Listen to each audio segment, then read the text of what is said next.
SNX Marathi, Siddheshwar news express, सत्यासाठी SNX सोबत। जून महिन्यात शाळा सुरू होत असल्याने प्रवेश प्रक्रियेदरम्यान विद्यार्थ्यांना जन्म प्रमाणपत्रासाठी मोठ्या प्रमाणात नागरिकांची गर्दी होत असते। या पार्श्वभूमीवर नागरिकांना कोणत्याही प्रकारची अडचण येऊ नये यासाठी उपमहापौर ज्ञानेश्वरी महेश देवकर यांनी जन्म मृत्यू नोंदणी कार्यालयाला भेट देऊन कामकाजाचा आढावा घेतला।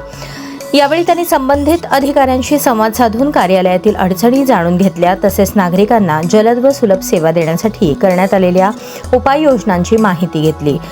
शाळा प्रवेशाच्या काळात जन्म प्रमाणपत्रासाठी येणाऱ्या नागरिकांना विनाकारण प्रतीक्षा करावी लागू नये आणि त्यांच्या कामांचा वेळेत निपटारा व्हावा अशा सूचना त्यांनी संबंधित अधिकाऱ्यांना दिल्या। या भेटीदरम्यान नगरसेवक किसन जाधव, स्वीकृत नगरसेवक मेट्रे, मंडळ अध्यक्ष महेश देवकर, शिवराज गायकवाड आदी उपस्थित होते। उपमहापौरांनी प्रशासनाने समन्वयाने काम करून नागरिकांना कोणतीही गैरसोय होणार नाही याची दक्षता घेण्याचे निर्देश दिले।